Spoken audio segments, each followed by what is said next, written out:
제가 말씀드린 대로 혁신 플랫폼을 만드는 게 저희들 먼저입니다. 그래서 범야권이 참여해서 이제 대선을 향해서 정권 교체를 위해서 여러 시간표대로 움직여가는 중에 서울시장 재보궐선거가 있는 것이죠.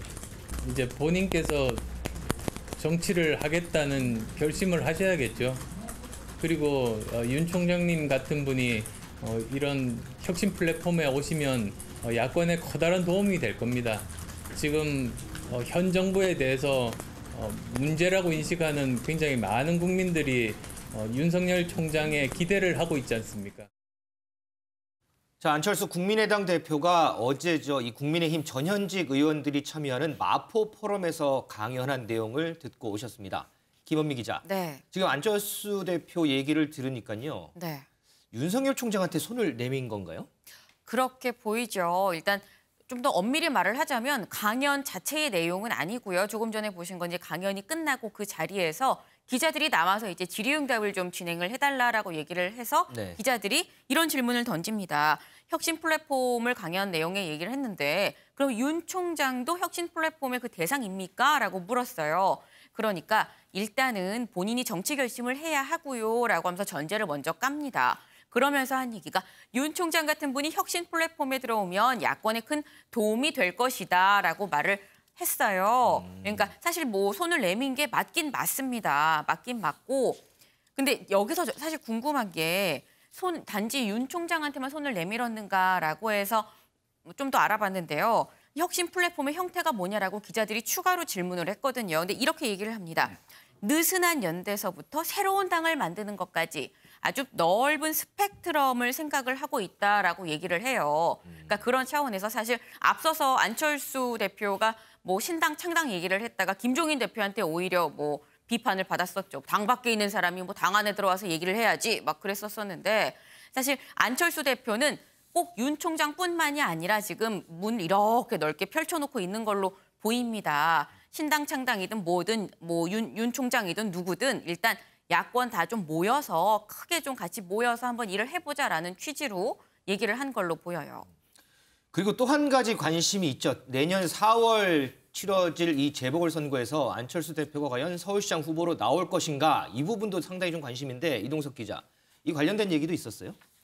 네, 어제 마포 포럼에 참석한 안철수 대표 사실 서울시장에 출마하지 않겠다 이런 말을 매체를 통해서 여러 번 인터뷰를 한 적이 있습니다. 그렇죠. 예, 하지만 서울시장 불출마 그러니까 선언 이후에 아주 이상한 말을 좀 생각하게 하는 말을 하게 되는데요. 야권 승리를 위해 무엇이든 하겠다 이런 말을 합니다. 그러니까 서울시장에 출마하겠다는 건지 아니면 대권으로 바로 가겠다는 건지 이렇게 이해할 수 없는 말을 내놨는데요.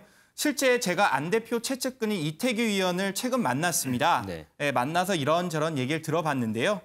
이 의원, 안철수 최측근 이 의원은 이렇게 말했습니다. 안철수 대표는 원칙에 따라 행동할 거다. 이렇게 말했는데요. 서울시장보다는 대권을 염두에 두고 있다. 그때까지 이렇게 이 의원은 말했습니다. 이현정 의원님, 지금 이동석 기자가 얘기한 원칙, 뭐가 원칙인가요? 정치에 원칙이 있습니까? 그때 달라요, 아니겠습니까?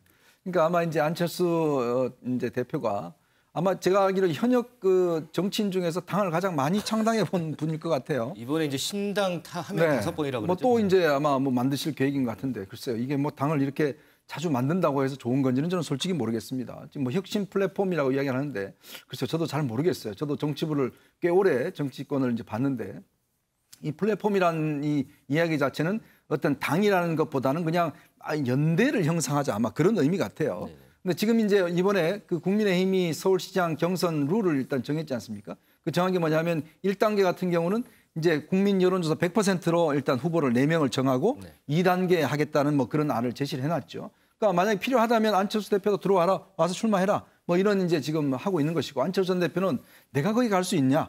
그러니까 함께 연대를 해서 나도 하나의 몫으로 가고 또 딴 사람도 가고 그게 이제 플랫폼인 것 같아요. 즉 뭐 예를 들어서 그러면 윤석열 총장도 오고 나도 어떤 면에서 일정 정도 지분을 갖고 들어가겠다 이런 것 같은데 그러니까 김종인 위원장 같은 경우는 아니 지금 3석밖에 없는데 지금 103석하고 지금 맞먹으려고 그러냐. 이제 그런 이제 입장을 하니까 여기 들어와서 하라. 이렇게 이야기를 하고 있는 거죠. 저는 아마 지금 힘겨루기인 것 같습니다. 결국 뭐냐면 아마 조만간 이제 야당의 이제 지금 서울시장 후보가 관련된 경선을 시작할 텐데 안철수 대표 입장에서는 저는 서울시장 생각도 있다고 봐요. 근데 문제는 이제 과연 그러면 본인이 얼마만큼의 지분을 갖고 참여할 수 있을 것인가. 이제 그 부분 관련해서 자꾸 신당 이야기, 플랫폼 이야기 등등을 이제 하고 있는 것이고 또 김종인 위원장 나름대로 당신은 그냥 여러 명 중에 한 명이야. 들어와서 해. 이런 이야기를 지금 하고 있는 상황에 어쩌면 좀 힘겨루기를 하고 있다. 저는 그렇게 평가하고 있습니다. 자, 혁신 플랫폼 야권 연대를 계속해서 주장하는 안철수 대표. 하지만 국민의힘 김종인 비대위원장은 당 바깥에 있는 사람이라고 계속해서 선을 긋고 있죠. 김종인 비대위원장 얘기 먼저 듣고 오겠습니다. 구체적인 얘기를 했어야지. 또 뭐 일문이 있다고 하면서 서울시장은 안 나가겠다고 그랬다는데 뭐 더 이상 할 얘기가 없는 거예요. 우리 당이 뭐 어느 한 정치인이 밖에서 무슨 소리 한다고 거기에 그냥 뭐 휩쓸리거나 그럴 정당이 아니라는 걸 분명히 얘기를 해요. 뭐 일부 의원들이 뭐 안철수 얘기에 대해서 무슨 동조를 하느냐 아니냐 나는 그건 관심이 없어요. 이동석 기자. 그런데 국민의힘 내부도 다 김종인 비대위원장하고 같은 생각인가요?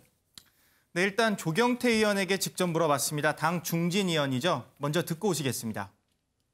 지혜를 모아야 된다. 특히 서울시장은 반드시 우리가 승리해야 될 지역이기 때문에 그러면 이길 수 있는 야권 후보를 갖다가 찾아내야 된다. 거기에 이제 방점을 찍어야 안 되겠습니까? 어쨌든 정책연대든 또는 뭐 해체 모여 하든 뭐 어떤 방법을 좀 했으면 좋겠다는 그런 마음이잖아요.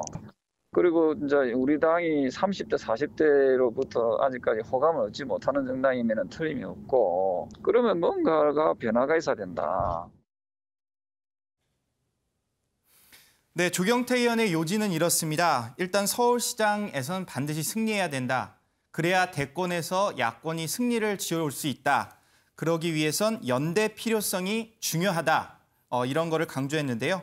또 연대를 통해 이길 수 있는 후보를 찾아야 한다고 조경태 의원은 전했습니다.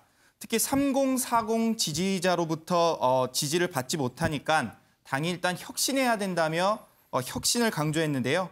그러면서 비대위는 그만해야 한다. 조기 전대를 열어서 전당대회를 치러 새로운 당대표를 뽑아야 한다고 전했습니다. 일단 조경태 의원은 통화에서 안철수 대표와 결을 같이 한다. 그런 의미도 내비쳤습니다.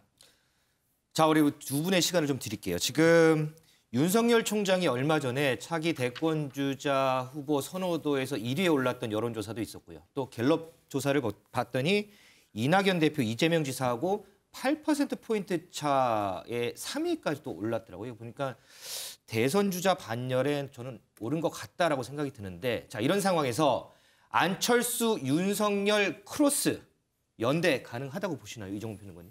저는 연대 힘들다고 봅니다. 힘들다고 보는 이유는 사실 이 연대를 하려면 사실 안철수 대표가 지금 연대에 대한 이야기를 꺼내고 있는 것은 국민의힘을 흔들리겠다는 거거든요. 안철수와 윤석열이 한 정치 플랫폼에 모였다.